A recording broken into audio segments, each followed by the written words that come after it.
Hello everyone, welcome back to YouTube channel. Myself Rashi Thakur और ये हमारी प्लेलिस्ट चल रही है प्रोग्रामिंग फॉर प्रॉब्लम सॉल्विंग। तो ऑलरेडी हमने 2 यूनिट्स कवर कर ली। हमारी यूनिट थर्ड का पार्ट 2 है, यानी कि हमने ऑलरेडी पार्ट 1 कवर कर लिया है। तो मैं आपको एक शॉर्ट से रिकैप देना चाहूँगी। यूनिट 1 में हम लोगों ने जो पढ़ा था, हमने बेसिक सी चीज़ें, कंपाइलर, असेंबलर, इंटरप्रेटर क्या होता है, मशीन लेवल लैंग्वेज क्या, ऑपरेटिंग सिस्टम्स क्या होते हैं, क्या डिफरेंस है ऑपरेटिंग सिस्टम में और उनके कंपाइलर लिंकर में। हमने ये सारी बेसिक, हम एक यूं समझ लीजिए, हम एक फैमिलियर हुए थे अपने जिस चीज पर, जिस लैपटॉप पे, जिस कंप्यूटर में हम प्रोग्रामिंग करने वाले हैं, उसकी जो बेसिक फंडामेंटल्स होती हैं, बस उससे एक तरीके से फैमिलियर हुए थे। यूनिट 2 में हम थोड़ा सा एडवांस लेवल पे आए, जो कि था हमारे ऑपरेटर्स क्या होते हैं, हमारी इम्प्लिसिट टाइप कास्टिंग क्या, एक्सप्लिसिट वाली टाइप कास्टिंग क्या होती है, ऑपरेंड्स क्या है, कुछ हमारे जो कंडीशनल स्टेटमेंट्स होते हैं वो कौन कौन से होते हैं, हमने उनके साथ कोड भी देखा था। और हमने यूनिट थर्ड के पार्ट 1 में हमारे, जैसे आप टाइटल में देख भी रहे होंगे, आइट्रेशंस एंड लूप्स। हमने अपनी प्रीवियस वीडियो में क्या पढ़ा था, हमने पढ़ा था कि आइट्रेशन क्या होता है, हमने पढ़ा था लूप क्या होता है, हमने पढ़ा उन दोनों के बीच का डिफरेंस क्या है, लूप्स के क्या क्या टाइप्स होते हैं। हमने पता चला कि लूप्स के 3 टाइप्स होते हैं। लूप बेसिकली 3 तरीके की होती है, फॉर लूप होती है, वाइल लूप होती है, डू वाइल लूप होती है। तो हमने जो प्रीवियस वीडियो थी पार्ट 1, हमने उसमें देखा था वाइल लूप। वाइल लूप क्या है एग्जैक्टली, उसका सिंटेक्स क्या है, उसका कोड कैसे लिखा जाता है, वो रन कैसे करता है, तो हमने वो सारी चीजें देखी थी। आई होप आपको सारी चीजें समझ में आ रही होंगी, अभी तक के आपके सारे कॉन्सेप्ट्स क्लियर होते जा रहे होंगे। अब हमारा नेक्स्ट पार्ट है पार्ट 2। अब हम इसमें और आगे की जो लूप्स है उसके बारे में डिस्कस करेंगे, पर आगे की लूप बढ़ने से पहले मैं आपके साथ में प्रॉपर्टीज शेयर करना चाहती हूँ कि वाइल लूप की प्रॉपर्टीज होती क्या है। हमने देख लिया वाइल लूप है क्या, एग्जैक्टली उसका मतलब क्या है, सिंटेक्स क्या है वाइल लूप का, हमने ये भी देख लिया। हमने ये भी देख लिया कि हम उसको कोडिंग में कैसे इंप्लीमेंट करें। हमने ये भी देख लिया कि हम कोडिंग में इंप्लीमेंट करने के बाद उसकी जो चीजें होती हैं, उसका फ्लो चार्ट क्या होता है, बेसिकली उसके स्ट्रक्चर ब्रेकडाउन होता है। हमने ईच एंड एवरीथिंग हमने डिटेल में डिस्कस कर ली। अब हम उसके एक लास्ट छोटे से टॉपिक डिस्कस करते हैं, प्रॉपर्टीज ऑफ वाइल लूप। क्योंकि क्या होता है, कभी कभी थियोरेटिकल एग्जाम जैसे होते हैं जो आपके, उसमें एक क्वेश्चन आ सकता है कि प्रॉपर्टीज क्या है वाइल लूप की। डोंट वरी, जैसे मैंने आपसे प्रॉमिस किया था, हम स्टार्टिंग से बोलती हुई आ रही हूँ, हम इस प्लेलिस्ट में भर भर के भी क्वेश्चंस करेंगे जिससे आपका कॉन्फिडेंस डाउन ना हो। ठीक है, हमने ऑलरेडी यूनिट 1 यूनिट 2 में करा है, आपने देखा होगा। तो यूनिट थर्ड में जो हम पहले अपनी लूप्स कवर कर ले, जैसे हमने प्रीवियस वीडियो में कवर करी थी वाइल लूप, हम इसमें कवर करेंगे इस वीडियो में डू वाइल लूप। एंड जो हमारी नेक्स्ट वीडियो होगी हम उसमें कवर करेंगे फॉर लूप। फिर हम थोड़ा सा बेसिक सा डिफरेंस देखेंगे इन तीनों के बीच में। जब हम सारी चीजें क्लियर हो जाएंगी, फिर हम इन चीज के ऊपर क्वेश्चंस करेंगे। क्वेश्चंस इसलिए करेंगे जिससे आपको क्लियर कॉन्सेप्ट्स हो जाए, एग्जैक्टली उनका मतलब क्या है, उस पर अच्छे से कमांड बन जाए। ठीक है, so without any further delay हम स्टार्ट करते हैं। पहला है प्रॉपर्टीज क्या होती है वाइल लूप की। पहली प्रॉपर्टी क्या है, a conditional expression is used to check the condition. अब मैं पहले ना यहाँ पे एक यू काम करती हूँ, सिंटेक्स ना लिख लेती हूँ, वाइल लूप का सिंटेक्स क्या होता है। आई एम सॉरी, ये बहुत गंदा लिख गया है। ठीक है, वेट, थोड़ा ढंग से लिख लेते हैं, जिससे ना अभी यहाँ पे है तो नहीं हमारा। ठीक है, तो हम आपको वाइल लूप का ना सिंटेक्स लिख लेती हूँ, जिससे आपको थोड़ा बहुत ना आइडिया लग जाएगा। ठीक है, ये कुछ हमारे स्टेटमेंट से कर लो। ठीक है, तो conditional expression is use to check the condition. ये हमें आ रहा क्या होता है, कंडीशनल एक्सप्रेशन होते हैं। क्यों यूज होते हैं, जिससे आप कंडीशन चेक कर पाओ। अगर आप खुद सोचो, वाइल के आगे जो आपका कंडीशन एक्सप्रेशन के लिए जगह होती है, अगर वहां पे कंडीशन ही ना लिखी जाए तो आप कंडीशन कैसे चेक करोगे, आपको कैसे पता चलेगा कि वो कंडीशन चेक होनी भी है या नहीं। ठीक है, तो आपका कंडीशनल एक्सप्रेशन इसलिए यूज होता है जिससे कि आप चेक कर पाओ कंडीशन है क्या।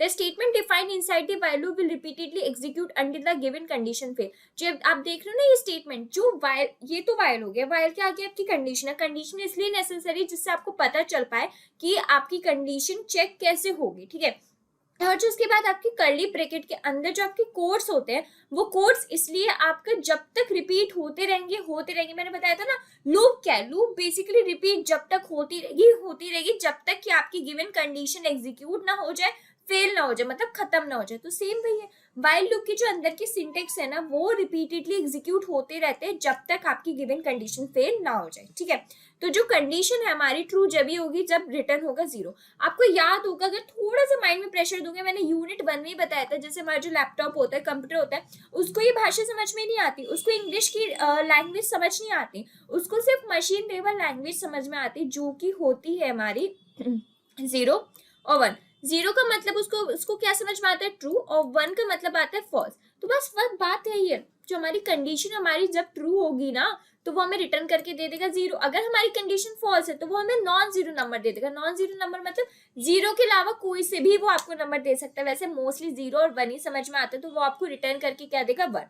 यानी कि अगर आपकी कंडीशन ट्रू है तो वो 0 दे देगा। अगर आपकी कंडीशन फॉल्स है तो वो आपको क्या रिटर्न करके देगा, वो आपको रिटर्न करके देगा 1। ठीक है, जो हमारी वाइल लूप होती है, कंडीशन एक्सप्रेशन इज कंपलसरी। अब आप खुद सोचो, वाइल के अंदर का जो कंडीशन ही नहीं लिखोगे तो फायदा क्या उस लूप का। विदाउट कंडीशन के बिना तो वो चेक ही नहीं कर पाएगा, एग्जीक्यूट ही नहीं कर पाएगा कोड। तो कंडीशन लिखना बहुत ज्यादा कंपलसरी। विदाउट दिस आपका कोड ही रन नहीं होगा, आपके वाइल लूप का मतलब ही खत्म है। ठीक है, running a while loop without a body is possible. Without a body is possible. आप ये बोलते हो ना कि जो हमारे वाइल लूप के अंदर के जो स्टेटमेंट्स है, स्टेटमेंट्स को ही हम बॉडी बोलते हैं। हम सोचें कि यार अगर हमने वाइल लूप लिखा है, उसके आगे की कंडीशन लिखी है, अगर हम को स्टेटमेंट्स नहीं लिखेंगे उसके अंदर का, यानी कि हमारी कंडीशन एग्जीक्यूट ही नहीं होगी, वो तो हमारी कंडीशन मानी नहीं जाएगी। ऐसा कुछ भी नहीं है। अगर आप वाइल के अंदर जो स्टेटमेंट लिख रहे हैं, मतलब वाइल के आगे जो अपनी कंडीशन लिखी, उसके अंदर आप स्टेटमेंट नहीं भी लिखो तो भी आपकी कंडीशन होगी। क्यों? अगर आप ही सोचो ना, अगर मैं ये स्टेटमेंट्स हटा दूं, लेट सपोज अगर मैं बोल दूं कि हाँ, मैंने बोला वाइल है, वाइल के अगर मैंने कुछ कंडीशन लिख दी और फिर ये कर दो, क्या अब हमारा एग्जीक्यूट होगा कोड? ऑफ कोर्स होगा। ये कोड एग्जीक्यूट तो होगा, बट ये हमारी इनफाइनाइट लूप चली जाएगी, मतलब कि कहीं तक भी जाती जा रही है। ठीक है, वो हम आगे देखेंगे लूप्स में। डोंट वरी, जब हमारी तीनों लूप कवर हो जाएंगे ना, हम फिर थोड़ा और एडवांस लेवल पे चीजें देखेंगी कि नेस्टेड लूप कौन सी होती है, इनफाइनाइट वाइल लूप कैसी होती है, इनफाइनाइट फॉर लूप कैसी होती है, सब देखेंगे। बस आप अभी के लिए ये समझ लो, अगर वाइल लूप आप रन करना चाह रहे हो विदाउट अ बॉडी, वो भी पॉसिबल है। ठीक है, we can have more than one condition expression while loop. जो आपका कंडीशन होता है, ऐसा नहीं कि सिर्फ एक ही कंडीशन हो, क्योंकि अभी हम बहुत ज्यादा बिगनर लेवल पे हैं। तो मैंने अगर आपको कोड लास्ट टाइम भी एग्जीक्यूट करके दिखाया होगा ना प्रीवियस वीडियो में, तो वो मैंने सिर्फ एक कंडीशन वाला एग्जीक्यूट करके दिखाया। ऐसा नहीं है, ऐसा नहीं है कि ये मत सोचना कि वाइल के आगे जो कंडीशन स्टेटमेंट होता है उसमें सिर्फ एक कंडीशन ही लिखोगे तभी वो एग्जीक्यूट करेगा। नहीं, मल्टीपल कंडीशंस भी आ सकती है। जब आप एडवांस लेवल पे जाओगे ना प्रोग्रामिंग पर, जब आप देखोगे कि वाइल लूप हो, फॉर लूप हो, उसमें मल्टीपल कंडीशंस है, वो भी आपकी एग्जीक्यूट हो सकती है।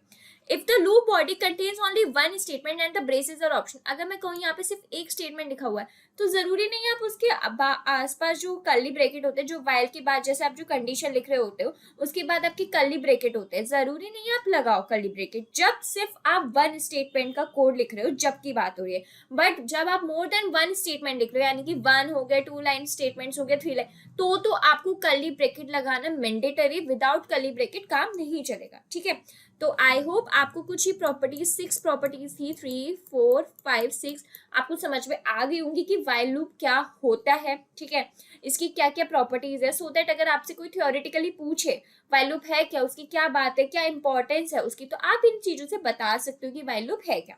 ठीक है, ये थोड़ा ध्यान रखना, माइंड में रखना चीजें, कभी कभी क्वेश्चन आ सकता है। ठीक है, तो हमने यहाँ पे वाइल लूप अच्छे से देख लिया, हमें वाइल लूप में कोई दिक्कत नहीं है। अब बात आती है डू वाइल लूप, जो हमारी सेकंड टाइप की लूप है। ठीक है, हमने फर्स्ट टाइप लूप देख ली वाइल लूप, ये हमारी second type loop which is do while loop. ठीक है, और मैं फिर से बोल रही हूँ कि ये सेम ऐसा नहीं है सिर्फ ये सी लैंग्वेज की बात हो रही है, हम कॉमन चीज, कॉमन कॉन्सेप्ट पढ़ रहे हैं। ठीक है, C++ में भी यही होता है, जावा में भी यही होता है, पाइथन में भी होता है, ये कॉमन कॉन्सेप्ट है, बस इनके सिंटेक्स भी सेम रहते हैं, सिंटेक्स भी डिफर नहीं करते। बस क्या होता है, जो आपके इनपुट आउटपुट स्टेटमेंट्स होते हैं ना पर्टिकुलर लैंग्वेज के, वो डिफरेंट होते हैं, तो उस चीज में आपको थोड़ा लग सकता है। ठीक है, आगे बढ़ते हैं। Loops in C language are the control flow statement that are used to repeat some part of the code till the given condition satisfied। मैंने बताया था loops exactly होती क्या है। आपका अगर कुछ भी लाइन ऑफ स्टेटमेंट्स लिखा है, जब तक वो रिपीटेडली उसको रिपीट करती रहेगी जब तक कि उसको वो वाली कंडीशन ना मिल जाए, सेटिस्फाई ना हो जाए उसकी वो कंडीशन, वो वाली जो चीज है ना, वो लाइन ऑफ स्टेटमेंट को वो कंटिन्यूसली रिपीट करती ही रहेगी। ठीक है, the do while loop is one of the 3 loop statement in C. इनमें से एक टाइप है हमारा डू वाइल। ठीक है, क्योंकि बाकी के जो 2 होते हैं while loop and for loop, हम वाइल लूप के बारे में पढ़ चुके हैं, अब हम पढ़ रहे हैं डू वाइल। फिर हमारी जो नेक्स्ट वीडियो होगी हम उसमें पढ़ रहे होंगे फॉर लूप के बारे में। ठीक है, it is mainly used to traverse the arrays, vectors and other data structures. अब ट्रैवर्स, ये सब मैं आपको ट्रैवर्स का मीनिंग प्रीवियस वीडियो में बता चुकी थी, बट एक बार फिर से बता दे दूं। जैसे हम जो नॉर्मली इंग्लिश में डे टू डे में बोलते हैं ना कि ये चीज से लेकर इस चीज तक जाओ, मतलब एक चीज से दूसरी चीज तक, बट हमारे जो होती है ना डेली लाइफ में तो ये बोल सकते हैं। बट अगर हमारा फील्ड देखा जाए, प्रोग्रामिंग एनवायरनमेंट बोलता है, तो हम क्या बोलते हैं, ट्रैवर्स करा। हमने बोला एक एलिमेंट को हमने दूसरे एलिमेंट तक लेकर आए, हमने एक एलिमेंट को ट्रैवर्स कराया दूसरे एलिमेंट तक, यानी कि ट्रैवर्सिंग मतलब यानी कि एक जगह से दूसरी जगह, ठीक है। अब ये एरेज क्या होता है, वेक्टर्स क्या होता है, डेटा स्ट्रक्चर्स क्या होते हैं, ये बहुत सारे आगे के कॉन्सेप्ट्स हैं जो कि एडवांस कॉम्पिटिटिव प्रोग्रामिंग में आ जाते हैं। हम इतना डिटेल में अभी चीज़ों को डिस्कस नहीं करेंगे क्योंकि हमारे पूरा अलग पॉइंट चला जाएगा। बट ये समझ लो, आप ये जो चीज़ें पढ़ रहे हो ना, आपने ऑपरेटर्स पढ़ा, कंडीशनल स्टेटमेंट्स पढ़े, अब आप पढ़ रहे हो लूप्स, ये सारे बहुत बेसिक चीजें हैं। अगर आपको ये एरेज पे जाना है, वेक्टर्स पे जाना है और अदर डेटा स्ट्रक्चर्स पे जाना है, बहुत बेसिक बेसिक सी चीज बता रही हूँ, ठीक है। तो इतना भी आपको ध्यान नहीं देना, आप आगे एरे तो पढ़ोगे, इसी यूनिट का पार्ट है array, but I don't know कि आप वेक्टर और अदर डेटा स्ट्रक्चर्स पढ़ोगे क्योंकि एडवांस लेवल पे चला जाता है कॉम्पिटिटिव में, ठीक है। तो अब आपको समझ में आ गया जो हमारा वाइल डू वाइल लूप है वो क्या करता है, यूज होता है किस चीज में, एरे को ट्रैवर्स कराने में, मतलब एरे के एक एलिमेंट को दूसरे एलिमेंट तक लेके जाने में, सेम वेक्टर के एक एलिमेंट को दूसरे एलिमेंट तक लेके जाने, और जो भी डेटा स्ट्रक्चर्स होते हैं जैसे आपका हो गया स्टैक ले सकते हो, ठीक है। अब स्टैक क्या होता है, आप ले सकते हो, और भी डेटा स्ट्रक्चर्स होते हैं, ट्री होता है, ग्राफ होता है, ठीक है, आपकी लिंक्ड लिस्ट होती है, बहुत सारी डेटा स्ट्रक्चर्स, इतना नहीं सोच रहे हैं, ठीक है, आगे की चीजें। तो बस मेन चीज आती है, मैंने आपको लूप्स का थोड़ा फिर से इंट्रो दे दिया। अब बात आती है what is do while loop, exactly do while loop होती क्या है। The do while loop in C is a loop statement which is used to some part of the code till the given condition is fulfilled. वही बात है, do while loop क्या है, एक part ये लूप का। तो लूप क्या कर रही थी, लूप जो कुछ स्टेटमेंट्स को बार बार रिपीट करती जा रही थी अनटिल एंड अनलेस, जब तक कि उसको उसकी फाइनल कंडीशन ना मिल पाए। तो यही हमारा डू वाइल लूप कर रही है। डू वाइल लूप क्या कर रही है, जो उसके स्टेटमेंट्स है वो उसको बार बार रिपीट करती जा रही जब तक कि उसकी गिवन कंडीशन फुलफिल ना हो जाए, ठीक है। It is a form of an exit control और post tested loop where the test condition is checked after executing the body of the loop. मैंने आपको बताया होगा जब हमने लूप्स पढ़ा था, जब हमने टाइप ऑफ लूप्स देख रहे थे कि फॉर लूप होता है, वाइल लूप होता है, डू वाइल लूप होता है, तो मैंने आपको उसकी मैं चीज बोली थी कि इसको भी हमने फर्दर सब कैटेगरीज में ना डिवाइड करके इसके ऊपर भी हमने कुछ डिवाइड करा है। वो क्या होता है, एंट्री कंट्रोल और एग्जिट कंट्रोल। अगर जिसने प्रीवियस वीडियो देखी होगी ना उसको समझ में आ रहा होगा कि मैं एंट्री कंट्रोल और एग्जिट कंट्रोल किस चीज को बोल रही हूँ। अगर आपने नहीं देखी previous video, I highly recommend you guys कि आप पहले जाके प्रीवियस वीडियोस चेकआउट करके आओ, ठीक है। क्या था, एंट्री कंट्रोल और एग्जिट कंट्रोल। एंट्री कंट्रोल में क्या होता है, सबसे पहले कंडीशन चेक होती है, फिर बाद का कोड लिखा जाता है। बट एग्जिट कंट्रोल में क्या, एक बार तो वो चीज एग्जीक्यूट होती ही होती है, अनटिल हमें मतलब नहीं है कि उसकी गिवन कंडीशन क्या है, वो एक बार तो एग्जीक्यूट होगी उसके बाद की वो कंडीशन चेक करेगा। तो हमारी डू व्हाइल लूप क्या, एक टाइप है एग्जिट कंट्रोल का, जिसको हम दूसरा नाम है पोस्ट टेस्टेड लूप, जो क्या करते हैं, सबसे पहले test condition is checked after executing of the body of the loop. मतलब एक बार तो वो आपका लूप चलाएगा, उसके बाद कंडीशन चेक करेगा, यानी कि सबसे पहले वो आपकी बॉडी जो है लूप की वो एग्जीक्यूट करेगा, बाद में कंडीशन चेक होती है। और पहले क्या करेगा, यानी कि एक बार तो डेफिनेटली करेगा, हमें नहीं पता स्टार्टिंग में कितनी बार करे, बट हमें ये चीज कंफर्म है डू वाइल लूप, हमारा जो एग्जिट कंट्रोल लूप है वो क्या करेगा, एक बार कंडीशन आपकी बाद में चेक करेगा, एक बार तो आपकी लूप चलाएगा ही चलाएगा, उसके बाद वो आपकी क्या करेगा, कंडीशन चेक करेगा, ठीक है। Due to this, the statements in the do while loop will always be executed at least once, no matter what the condition is. वही क्यों, क्योंकि ये एग्जिट कंट्रोल का टाइप, और एग्जिट कंट्रोल क्या बोलता है, मैं एक बार कंडीशन चलाऊंगा ही चलाऊंगा, मुझे मतलब नहीं है कंडीशन क्या है क्या नहीं, मैं एक बार कंडीशन एग्जीक्यूट करूंगा स्टेटमेंट को, बाद में जाके उसकी कंडीशन चेक करूंगा। तो ये काम हमारा डू वाइल लूप कर रहा है, ठीक है। तो आई होप अब आपको समझ में आ गया होगा वाइल लूप क्या है, डू वाइल लूप क्या है, क्योंकि वाइल लूप और डू वाइल में बहुत डिफरेंस है, ठीक है। जो हमारी वाइल लूप है वो क्या है, वो हमारी एंट्री कंट्रोल है, वो सबसे पहले आपकी क्या कर रही है, वो कंडीशन को चेक कर रही है, फिर वो कोड एग्जीक्यूट कर रही है। बट हमारी डू वाइल क्या कर रही है, एक बार तो कोड एग्जीक्यूट कर रही है, उसके बाद कंडीशन चेक कर रही है। तो आई थिंक आपको क्लियर हो गया होगा वाइल लूप और डू वाइल में क्या डिफरेंस है। अब बात आती है सिंटेक्स क्या है डू वाइल लूप का, ठीक है। तो सबसे सिंटेक्स ये है हमारा, डू के बाद कर्ली ब्रैकेट होते हैं, यहाँ पे बॉडी, यहाँ पे मतलब स्टेटमेंट लिखा जाता है कि आप क्या करवाना चाह रहे हो। मतलब पहले वाइल में क्या होता था, वाइल उसके आगे कंडीशन फिर कर्ली ब्रैकेट होते थे। तो वाइल में क्या होता था, सबसे पहले वो कंडीशन चेक होती थी, फिर आपके वो लाइन के जो कोड थे वो एग्जीक्यूट होते थे, क्योंकि वो हमारा एंट्री कंट्रोल था। बट हमें पता है डू वाइल क्या हमारा एग्जिट कंट्रोल है, तो वो क्या करेगा, जो डू है, डू के आगे जो कर्ली ब्रैकेट के अंदर वो जो स्टेटमेंट लिखे वो उसको एक बार एग्जीक्यूट करेगा, उसके बाद उसके वाइल लिखा आता है, जब वो एंड हो जाएगा फिर वाइल के आगे कंडीशन लिखी होगी, फिर वो करेगा कंडीशन चेक। यानी कि डू के बाद कर्ली ब्रैकेट, यानी कि उसमें स्टेटमेंट्स लिखे हुए, यानी कि एक बार तो वो स्टेटमेंट एग्जीक्यूट करेगा, जब वो स्टेटमेंट एग्जीक्यूट हो जाएगा फिर वो लास्ट में आएगा, फिर वो देखेगा अरे वाइल है, वाइल के साथ कंडीशन है, फिर वो कंडीशन वो चेक करेगा। तो आई होप आपको ये सिंटेक्स हो गया होगा, अगर नहीं हुआ तो कोई बात नहीं, सिंटेक्स को लिख लो, जब हम क्वेश्चंस करेंगे आदत हो जाएगी, ठीक है। याद रखना क्या है कि जैसे ये हमारा डू है, डू के आगे हमारा कर्ली ब्रैकेट है, कर्ली ब्रैकेट के अंदर कुछ हमारे स्टेटमेंट्स लिखे हुए हैं, ठीक है। जो ये हमारे स्टेटमेंट्स है पहले वो एग्जीक्यूट होंगे, फिर उसके बाद ही हमारा है वाइल। तो वाइल में क्या है, वाइल के आगे कंडीशन लिखी हुई है, मतलब क्या कि यानी कि अगर जो भी कोड हो कुछ भी हो, डू के बाद जो ये स्टेटमेंट्स है एक बार एग्जीक्यूट होंगी, एक बार एग्जीक्यूट होने के बाद जब वो आता है कंपाइलर नीचे, फिर वो देखेगा अरे वाइल है, वाइल के आगे कंडीशन लिखी, फिर वो एक बार आपकी कंडीशन चेक करेगा। तो आई होप आपको डू वाइल लूप क्लियर हो गई होगी कि क्या होती है और उसका ये सिंटेक्स, इसको नोट कर लेना, ठीक है। वाइल और डू वाइल थोड़ा बहुत आपको लग सकता है क्या ये है, थोड़ा बहुत हो सकता है, और बट नहीं, बहुत ज्यादा डिफरेंस है जिसको समझ में आ रहा है, क्योंकि एग्जिट कंट्रोल और एंट्री कंट्रोल में बहुत डिफरेंस है।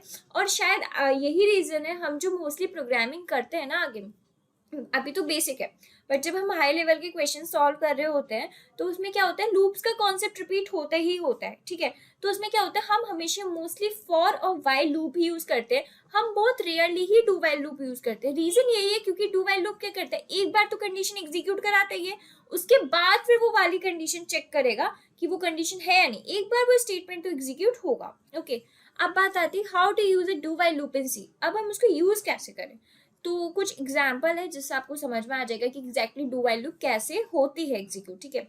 तो मैंने कुछ एग्जाम्पल लिखा है, क्या है ये, मैंने ना साथ के साथ आप देख रहे हो, ये मैंने आपको बताया था, ये जो होते हैं ना slashes, this is used for the comments. Comments इसलिए होते हैं, मैंने बताया था ना, एक अच्छे प्रोग्रामर की यही निशानी होती है कमेंट्स लिखना, जिससे अगर मैं जैसे पर्टिकुलर अपनी ये वाली स्लाइड किसी को दूंगी, एक नॉन आईटी को, तो वो भी शायद थोड़ा अंदाजा लगा के, या नॉन आईटी भी छोड़ दो, आईटी के ही ले लो, ठीक है। फॉर एग्जाम्पल मेरे को आती है सी और सी प्लस प्लस, बट मुझे सबसे ज्यादा सी प्लस प्लस आती है। तो मैं अगर किसी सी लैंग्वेज वाले के पास लेके जाऊंगी, मैं उससे बोलूंगी कि आप मुझे बता सकते हो मेरा कोड सही है कि नहीं, मुझे कोड में कहीं एरर आ रहा है। अगर उसको ये कोड सपोज कर लो सी में लिखा हुआ है, लेट्स मान लेते, चलो मैं मुझे सी आती है, उसको सी प्लस प्लस आती है, ये लो कोड जो है सी में लिखा हुआ है क्योंकि मेरे को सी आती है, बट उसको तो सी नहीं आती, उसको तो सी प्लस प्लस आती है। अब आप बोलोगे लैंग्वेज डिफर है, तो वो कैसे पहचानेगा, वो समझेगा कोड को with the help of comments. ये जो हम कमेंट्स देख रहे हैं ना, दिस, ये जो कमेंट है, ये जो कमेंट है, ये वो इन्हीं चीजों से समझेगा, अच्छा कोड में ये है। तो इसलिए कमेंट्स शो करना एक गुड प्रोग्रामर की निशानी, मैं इसलिए आपको बार बार बोलती हूँ कमेंट्स करो, ठीक है। तो वो वाले कमेंट्स नहीं, प्रोग्रामिंग वाले कमेंट्स, ठीक है। तो हमने ये जो हेडर फाइल है, ठीक है, मेन हमने क्या करा, लूप वेरिएबल देख रहे हो, मैंने लिखा भी लूप वेरिएबल डिक्लेरेशन इनिशियलाइजेशन। मैंने लूप को स्टार्ट कर दी कि मैंने आई 0 दे रखा है, फिर मैंने लिखा डू, डू के आगे मैंने सबसे पहले स्टेटमेंट लिखी कि मुझे कराना क्या, मैंने बोला प्रिंट करवाना है गीक्स। एक बार जब क्या है कि मैंने बोला आई 0 है, और ये नहीं पता मुझे अभी तक कि मुझे कितनी बार प्रिंट करवाना है, ठीक है। मैंने सिर्फ ये बोली स्टार्टिंग मैंने 0 से करी है, और आपको प्रिंट करवाना है, गीक्स प्रिंट करवाना है, और बस एक एक जैसे ही प्रिंट हो एक नंबर बढ़ा देना है। मतलब आई प्लस प्लस का मतलब मैंने आपको प्रीवियस में भी बताया था जब हमने वाइल पढ़ा था, कि एक नंबर उसको बढ़ा देना है, यानी कि स्टार्टिंग मैंने आई 0 से करी, एक बार आप डू, फिर वो आएगा कंपाइलर डू पे, बोलेगा अच्छा हमें गीक्स प्रिंट करना है, वो गीक्स प्रिंट कर देगा। फिर मैंने देखा, उसने देखा अच्छा एक नंबर बढ़ना हो रहा है, तो बढ़ जाएगा, पर कब तक। फिर मैंने आगे लिखी है वाइल, वाइल के आगे कंडीशन ये, जब तक आई हमारा छोटा है 3 से, यानी कि 0 1 2 3 बार प्रिंट होगा, क्योंकि हमने स्टार्टिंग किसे करी है, हमने स्टार्टिंग करी 0 से, हमने बोला डू पे आया, उसने चेक करा अच्छा प्रिंट होने की, हमने बोला उसको एक नंबर जैसे ही वाली चीज प्रिंट करो ना, फिर एक नंबर बढ़ा दो आगे। हमने बोला कब तक करना है, फिर हम आगे हमने देखा वाइल के आगे कंडीशन रखी हुई, कंडीशन कब तक है कि हमें जब तक हमारा जो आई है वो 3 से छोटा हो, ये चीज हमें जब तक करनी है, ठीक है। आई होप आपको थोड़ा बहुत क्लियर हो गया होगा कोड से। पर अभी हम लोग लाइव करके देखते हैं इसको, हम VS कोड पे मतलब लिख कर देखते हैं, जैसे हमने प्रीवियस वीडियो में वाइल का करा था, हम इसमें डू वाइल का करते हैं, देखते हैं कि कोड हमारा रन होता है या नहीं, ठीक है। तो VS कोड, ठीक है, ये हमारा है वाइल लूप का जो मैंने प्रीवियस वीडियो में बताया था। अब हम इसको री करके हम डू वाइल का करते हैं कि देखते हैं वो कैसे वर्क करता है। तो सबसे पहले हमारी हेडर फाइल हो जाएगी यहाँ पे, ठीक है, वेट सॉरी, फिर इंट मेन, एंड हमने इनिशियलाइजेशन कर दिया, आई हमने बोल दिया 0 है, ठीक है। हमने बोला डू के अंदर अब हम कंडीशन लिख दे रहे हैं, पहले हमें क्या करवाना है, हमें प्रिंट करवाना है, गीक्स प्रिंट करवाना है। तो हमने बोल दिया कि हमें तुम कर दो गीक्स, गीक्स क्या, मैं बोलती हूँ कि मुझे राशि अपना ही नेम प्रिंट करवाना है, मैंने वो प्रिंट करवा दिया, ओके। फिर मैंने बोला कि इसके बाद क्या करना है, जैसी ये चीज हो ना आपको आई प्लस प्लस कर देना है, मतलब एक नंबर बढ़ा देना है वो चीज। फिर मैंने बोला मैं वाइल के आगे कंडीशन लिख दे रही हूँ, ठीक है। वाइल के आगे मैंने कंडीशन क्या लिख दी कि हमारा जो आई है वो छोटा होना चाहिए 3 से, मतलब आई जब तक छोटा है जब भी तक ये वाली कंडीशन होगी, उसके बाद नहीं होगी। फिर मैंने बोला कि एक मिनट, हाँ फिर मैं बोल दे रही हूँ कि इसको रिटर्न 0। ठीक है। अब देखते हैं हमारा कोड को। हमारा ये जो है, एक मिनट, वाइल ओके, मेरी एक गलती हो गई। ठीक है, मैंने यहाँ पे वो नहीं लगाया या। अब हम देखते हैं हमारा कोड कैसे रन करते हैं, क्योंकि एरर भी आ रहा था। अब इसको 3 बार तो प्रिंट करना चाहिए। लेट्स सी क्या करता है, जस्ट वेट। देखो 3 बार प्रिंट कर दिया राशि राशि राशि। क्यों? क्योंकि हमारी आई की स्टार्टिंग क्या थी, 0 थी। ठीक है, उसने देखा अच्छा डू पे आया, उसने देखा राशि प्रिंट करना, उसने एक बार तो प्रिंट कर दिया। फिर उसने देखा अच्छा मतलब एक बार और अपडेट भी करना, उसने बोला देखा आगे चल के अच्छा हमें जब तक अपडेट करना जब तक कि हमारा आई छोटा है 3 से। तो हमने ये काम कर दिया, हमने राशि राशि राशि 3 बार प्रिंट कर दिया। तो उसने क्या करा, अगर मैं ये नहीं भी लिखती ना, मैं अगर लिख देती लेट सपोज अगर नहीं ये नहीं होगा। अगर मैं पता क्या लिखती, अगर मैं ये कुछ ऐसा लिख देती कि जो हमारा आई है वो हमारा ऑलरेडी स्टार्टिंग हो चुकी है। ठीक है, फिर हमने बोला कि हमें ये चीज प्रिंट करनी है जब तक ये वाली चीज हो। ठीक है, और मैंने जो कंडीशन, अगर मैं क्या करती, मैं कंडीशन स्मॉल दे देती, बड़ी वाली नहीं देती, कंडीशन स्मॉल, तो भी वो एक बार प्रिंट करता, फिर उसके बाद वो प्रिंट नहीं करता। क्यों? क्योंकि डू व्हाइल में यही है, वो एक बार तो चीज प्रिंट करेगा, उसके बाद वो कंडीशन चेक करेगा। ठीक है, तो आई होप आपको वाइल और डू वाइल अच्छे से क्लियर हो गया होगा। ठीक है, इसमें कोई डाउट नहीं होगा। ओके, एक मिनट। तो आई होप अब आपको ये वाली चीज अच्छे से क्लियर हो गई होगी। ठीक है, तो हम लोग यहाँ पे आ जाते हैं। तो ये मैंने आपको एक एग्जांपल दे दिया कि हमारा डू वाइल एग्जैक्टली होता क्या है। ठीक है, तो हाँ बेसिकली फिर से टाइप मैंने आपको सिंटेक्स अच्छे से क्लियर कर दे रही हूँ, अगर उधर नहीं भी हुआ। ठीक है, तो डू में हम क्या लिखते हैं, सबसे पहले हमारी बॉडी आती है। ठीक है, मैंने आपको अच्छे से, अब तो आई थिंक एक्सप्लेन भी हो गया होगा, समझ भी आ गया होगा, क्योंकि मैंने बाकायदा आपको कोड करके दिखा दिया। ठीक है, डू के बाद कहते हैं पर्टिकुलर स्टेटमेंट्स आते हैं, फिर उसके बाद वाइल में कंडीशन आती है। वो कंडीशन हमारी बाद में चेक होती है, एक बार हमारा कोड रन होता ही है, मतलब एक बार हमारे स्टेटमेंट एग्जीक्यूट होगा उसके बाद वो कंडीशन चेक होती है। ठीक है, तो आई होप ये चीज क्लियर हो गई होगी। तो कुछ पॉइंट्स हैं जो मैं बताऊंगी कि जब हमें वर्किंग ऑफ डू वाइल में थोड़े याद रखने होते हैं, मतलब याद रहने चाहिए। ठीक है, तो देयर आर 4 पॉइंट्स जो हैं हमें जब भी हम अपना कोड वगैरह लिख रहे हो तो उसमें याद में होने चाहिए।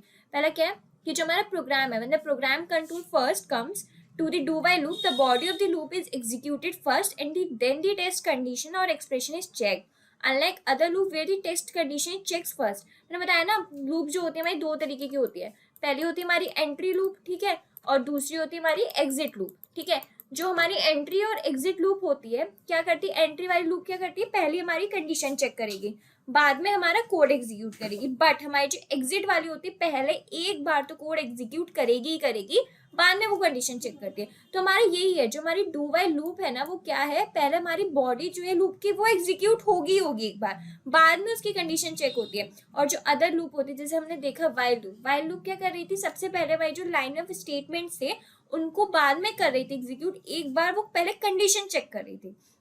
तो यही डिफरेंस है दोनों में। वो क्या करती है, पहले एग्जीक्यूट कर देगी स्टेटमेंट, बाद में वो कंडीशन चेक करेगी, डू वाइल। बट वाइल क्या करती है, पहले कंडीशन चेक करेगी, बाद में वो स्टेटमेंट्स एग्जीक्यूट करेगी। Due to this property the do while loop is also called exit control. सिर्फ इसी की चीज की वजह से हमारी जो डू वाइल लूप होती है, हम उसको एग्जिट कंट्रोल या पोस्ट टेस्टेड लूप भी बोल सकते हैं। ठीक है, when the test condition is evaluated as true, the program control goes to the start of the loop and the body is executed once more। जब हमारी जो टेस्ट कंडीशन है वो ट्रू हो जाती है, जो हमारा प्रोग्राम है वो कहाँ चला जाता है, लूप में। मतलब मैंने बताया ना कि कंडीशन पहले अगर वो चेक हो गई तो वो हमारी बॉडी ऑफ द लूप में आ जाती है, फिर हमारी अगर वो चेक हो जाती है तो फिर वो एक बार और एग्जीक्यूट होता है। ठीक है, तो अब process repeat till the test condition is true. और ये प्रोसेस कब तक रिपीट होती रहती है, जब तक कि हमारी जो टेस्ट कंडीशन है वो ट्रू ना हो जाए। क्यों? क्योंकि लूप का काम ही है, ये लूप क्या करती है, मल्टीपल टाइम्स उसको चीज को चलाती रहती। कब तक? जब तक कि हमारी गिवन कंडीशन चेक ना हो जाए। तो वही हमारी डू वाइल लूप कर रही है, वो क्या कर रही है, हमारे जो प्रोसेस को कब तक चला रही है, जब तक कि हमारी टेस्ट कंडीशन ट्रू ना हो जाए। Okay, when the test condition is evaluated as false, but जब हमारी टेस्ट कंडीशन फॉल्स इवैल्यूएट हो जाती है, जो हमारा जो प्रोग्राम है वो तुरंत कहाँ चला जाता है, नेक्स्ट स्टेटमेंट में after the do while loop. तो क्या होता है, When the text condition is evaluated as false, the program controls move on to the next statement after the do while loop. अगर ट्रू हो जाती है तो बात कुछ है ही नहीं, वो प्रोसेस को रिपीट करती रहेगी. अगर हमारी कंडीशन फॉल्स हो जाती है, जो हमारा प्रोग्राम है वो कहाँ चला जाता है, दूसरे स्टेटमेंट में चला जाता है डू वाइल लूप के. मतलब अगर ये फॉल्स हो गया तो वो तुरंत नेक्स्ट स्टेटमेंट में जंप हो जाता है. ठीक है, तो ये कुछ पॉइंट्स हैं जो कि याद होने चाहिए जब हम डू वाइल लूप कर रहे हो. ठीक है, तो ये कभी कभी आ जाते हैं. मतलब बेसिकली क्या है, इन डिफरेंस ही है इन दोनों के बीच में कि एग्जिट कंट्रोल और जो हमारी एंट्री कंट्रोल है क्या है. Okay, as with the while loop in C, the initialization and updation is not a part of the do while loop syntax. We have to do that explicitly before and in loop respectively. आपने देखा while loop में क्या हो रहा था, हमें initialization updation उसका part ही नहीं था. But initialization updation is not a part of the do while loop syntax. जो हमारी जो while loop एक मिनट रुकना. ठीक है, एक चीज हमें क्लियर करनी है. वेट, सॉरी, या तो एक मिनट, ये हाँ. तो जैसे हमें पता है while लूप में क्या होता है, इनिशियलाइजेशन अपडेशन उसका पार्ट होता है. हमें इनिशियलाइज भी करनी है और अपडेट भी करनी है. बट ऐसा कुछ नहीं है डू while लूप में. क्यों? क्योंकि वही बेसिक से लॉट फिर डिफरेंस आ रहा है. क्यों? क्योंकि जो हमारे डू में स्टेटमेंट्स होते हैं ना, वो एक बार तो एग्जीक्यूट होते ही होते हैं. तो उसमें तुम इनिशियलाइज करो या ना करो, अपडेट करो ना करो, वो तो प्रिंट होगा ही ना. तो इसलिए अगर हमें करना है तो वो हमें लूप के बाहर करना होता है. तो ये कुछ पॉइंट्स है. बेसिकली डिफरेंस ही मैं बता रही हूँ आपको while और डू while में. थोड़ा और अच्छी बाद में हम क्लियरेंस में पढ़ेंगे. मोटा मोटा जो डिफरेंस है भाई. तो हमारा जो सी वाइल डू वाइल लूप का ना फ्लो चार्ट हम अभी पढ़ेंगे. फ्लो चार्ट अपने नेक्स्ट में पढ़ेंगे. बट मैंने ना यहाँ पे आपको कुछ ब्रेक डाउन दिए हैं. जैसे हमने जो प्रीवियस वीडियो में देखे थे वाइल लूप करने के टाइम पे, जब हमने उसके ब्रेक डाउन स्ट्रक्चर देखा था, सेम हम ऐसे डू वाइल लूप का ब्रेक डाउन स्ट्रक्चर देख लेते हैं. तो सबसे पहले डू क्या करता है, this keyword imitates the do while loop and precedes the block of statement to be executed. do क्या करता है, बेसिकली हमारे कर्ली ब्रैकेट लाता है, उसके अंदर जो स्टेटमेंट्स होते हैं उसको एग्जीक्यूट करता है. ठीक है, कुछ भी नहीं सोचना, सिर्फ इतना. डू क्या करता है, पर्टिकुलर जो स्टेटमेंट्स होते हैं उसको एग्जीक्यूट. और कर्ली ब्रैकेट का क्या है, these braces enclose the block of statement to be executed within the loop. उनका काम ये है, जो स्टेटमेंट एग्जीक्यूट होंगे ना सिर्फ इन्हीं लूप में होंगे, बाहर उसको एग्जीक्यूट नहीं कर सकते. विद इन द लूप ही आप उसको एग्जीक्यूट कर सकते हो. ठीक है, while क्या करते हैं, this keyword specify the condition to be evaluated after the execution of the loop body. Loop body मतलब जैसे लूप की बॉडी है, उसके बाद while आता है कि वो क्या करता है, जो उसके अंदर कंडीशन लिखी है उसको इवैल्यूएट करता है. फिर उसके बाद वो आपकी जो लूप बॉडी में एग्जीक्यूट करवाता है. ठीक है, कंडीशन क्या है, this is the expression that determines whether the loop should continue iterating. If the condition evaluates to be true, the loop continue. If it evaluates to be the false, the loop terminate. तो यही है, condition अगर true है तो वो आगे terminate होगी. अगर कंडीशन फॉल्स है तो वो वहीं पर लूप टर्मिनेट हो जाएगा, वो लूप आगे वर्क नहीं करेगा. तो ये तो बहुत बेसिक था, आपको पता ही होगा. डू क्या करता है, वाइल क्या करता है, कंडीशन उसके अंदर के क्या है, कर्ली ब्रैकेट्स क्या है. ठीक है, तो हम उसका एक फ्लो चार्ट देख लेते हैं जिससे आपको और क्लियरेंस मिल जाएगा. डू वाइल क्या करते हैं, पहले एग्जीक्यूट करवाते हैं बॉडी, जो मैंने बताया एक बार तो एग्जीक्यूट कराएगा. फिर उसके बाद वो कंडीशन चेक करता है. अगर कंडीशन ट्रू है फिर से वो एग्जीक्यूट करा देगा. अगर कंडीशन फॉल्स हो गई तो वो लूप को खत्म करा देगा, बोल देगा कुछ काम ही नहीं. मैंने बताया ना, अगर लूप आपकी कुछ काम ही नहीं करी तो वो उस लूप को फॉल्स हो गई, कंडीशन ही फॉल्स हो गई, तो वो तुरंत उस लूप से टर्मिनेट हो जाएगा. यानी कि एक बार तो एग्जीक्यूट होगा, फिर वो कंडीशन चेक करेगा, कंडीशन ट्रू है देन वो एग्जीक्यूट होगा. अगर कंडीशन फॉल्स है तो वो वहीं पर टर्मिनेट हो जाएगा, खत्म हो जाएगा. तो this is all for today. ठीक है, हमने जो प्रीवियस वीडियो थी हमने उसमें वाइल लूप अच्छे से कवर कर लिया था, इसमें हमने डू वाइल कर लिया. एंड जो हमारी नेक्स्ट है ना, हम उसमें फॉर लूप कर लेंगे क्लियर, जिससे ना तीनों टाइप्स की जो लूप्स है वो अच्छे से क्लियर हो जाएंगी. ठीक है, तो जिसने नहीं देखा है अच्छे से प्रीवियस वीडियो वॉच कर लो. अगर कुछ भी डाउट्स हो तो कमेंट्स में बताना. ओके.